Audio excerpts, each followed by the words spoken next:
The room glittered with the quiet arrogance of money.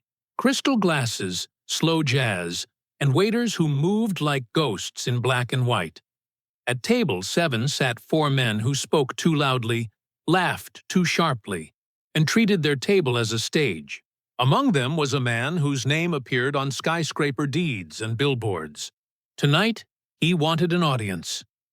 Ava balanced the tray on her palm, shoulders aligned and eyes steady. She had learned to disappear in rooms like this, until someone decided she shouldn't. The man's pen tapped his flute. "A little pre-dinner challenge," he said to the room. "Let's see if our brilliant staff can give us a taste of culture." The words were smooth, playful enough to draw laughter. But underneath, Ava heard the crack in them, the invitation to perform, not serve.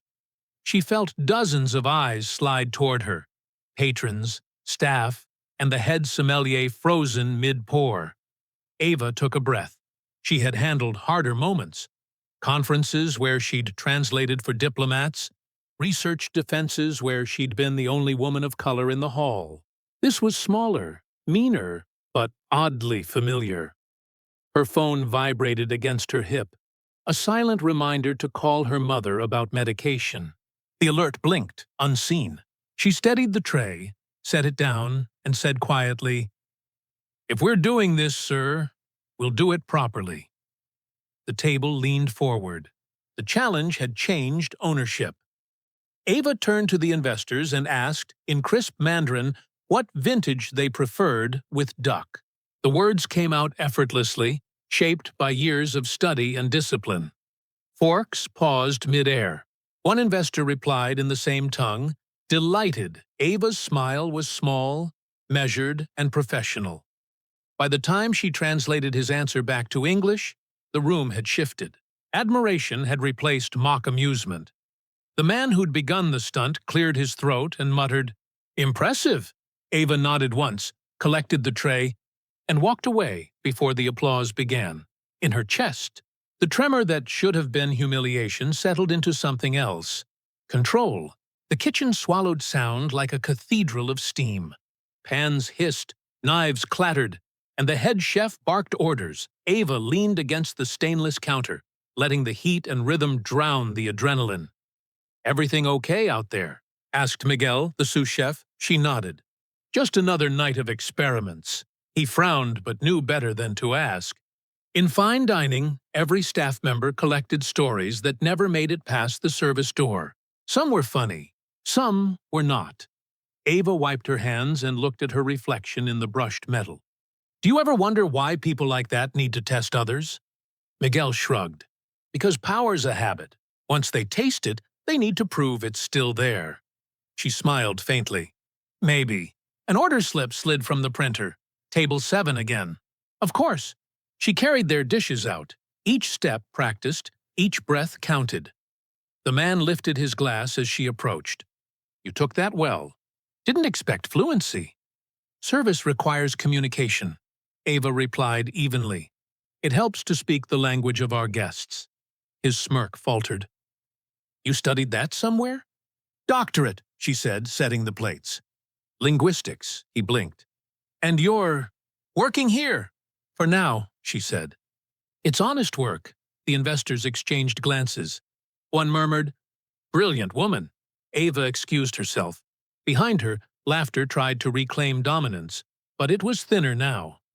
She reached the service station, logged the next order, and let herself feel the ache beneath calm. Years of study, publications, late nights chasing grants, now folded behind an apron. Her resume lived in a drawer she barely opened anymore. That night, when the last table cleared, she stayed to reset glassware. The manager approached, hesitant. "You handled that perfectly," he said. "Corporate noticed." "Noted," she replied, meaning both gratitude and exhaustion. Outside, Manhattan glittered indifferently. Ava walked to the subway, replaying the scene, the laughter, the challenge, and the control she reclaimed. Beneath fatigue, something began to stir again. Not anger, but purpose. A week later, an email landed in the restaurant inbox addressed to her. The sender, one of the investors from that table. He wrote that he was part of a cultural relations firm launching a translation program for international nonprofits. They needed someone who could navigate languages and empathy equally well. Ava reread the message 3 times. The job wasn't glamorous, but it was exactly what she'd trained for. She hesitated, fear disguised as caution, then typed a brief, polite reply accepting an interview. The meeting took place in a sunlit co-working space overlooking Bryant Park. "Do you remember that dinner?" the investor asked. "I remember deciding how to answer a dare," she said. He smiled. "That decision impressed everyone. We saw poise under pressure. That's what diplomacy needs." Ava left the interview feeling the city differently. The subway rumble no longer sounded like escape. It felt like possibility. That evening, she told Miguel. He grinned, flour on his cheek. "Knew you'd outgrow these walls." She laughed. "I'm not out yet. Soon," he said. "Just remember us when you're giving speeches." The words hit deeper than he knew. She walked home, stopping at a street musician's corner. The violin's melody wound around her thoughts. How moments of humiliation could bloom into unexpected roots if faced with grace instead of fury. At midnight, the firm called. She got the job. 3 months later, Ava returned to the same restaurant. Not as staff, but as a guest of the firm's clients. She wore a dark navy suit, hair free and luminous under soft light. The maître d' recognized her and froze, then smiled, pride flickering beneath professionalism. At table 7 sat the same man, again entertaining investors. When he looked up and saw her seated across the room, his hand stilled mid-gesture. Ava's eyes met his briefly. No malice, just acknowledgement. During dessert, he approached. "Didn't expect to see you here," she rose politely. "Work brought me back," he nodded, uneasy. "About that night?" "It was just dinner," she said gently. "We all learn something from the tables we sit at." For a moment, he seemed ready to argue, then exhaled. "You handled it better than I did." "Growth," she said. "It's an underrated vintage." He laughed softly, the tension dissolving. "May I send a bottle to your table?" "Only if everyone shares it," she replied. As he walked away, she realized forgiveness wasn't about excusing him. It was about freeing herself from the replay loop. That night, Ava video-called her mother.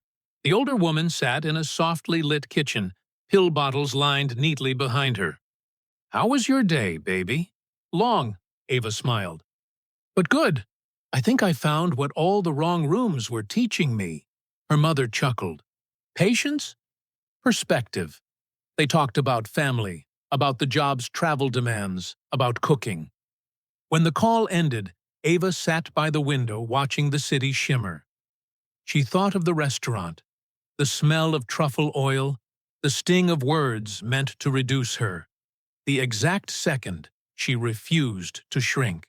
That defiance, quiet and professional, had rewritten everything. Her new office walls bore maps, translation charts, photographs from relief missions. Every document carried purpose, not prestige. She still served people, but now through language, connection, and trust. And still, each evening she tied back her natural curls, whispered a quick prayer for composure, and faced the world with steady calm. The auditorium lights dimmed. Ava stood backstage at an international summit on cross-cultural communication. Her name appeared on the screen. Dr. Ava Rowe, Director, Language Bridges Initiative. Applause filled the hall. She stepped to the podium, adjusted the mic. "6 months ago," she began, "I was working in a place that taught me humility in the loudest way possible. A misunderstanding at a dinner table reminded me that language is not only what we speak, it's how we choose to treat silence." She paused, letting the words breathe. When people test you, they often reveal more about their fears than your worth. The answer isn't anger, it's clarity, because clarity translates in every language. Faces glowed under stage light. Students, diplomats, young servers dreaming of more. Ava smiled. Every table can be a classroom. Every conversation, a bridge. And sometimes, dignity is the loudest voice in the room. Thunderous applause rose. In the front row, Miguel recorded proudly, sending the clip to the restaurant staff chat. The message read, "She did it." Backstage later, Ava looked at her reflection. Same deep brown skin, same long textured hair, same silver watch. The difference was invisible yet immense. Self-belief. Once bruised, now unshakable, she whispered. "If we're doing this, we'll do it properly." And for the first time, she wasn't answering anyone's challenge but her own. Fade out.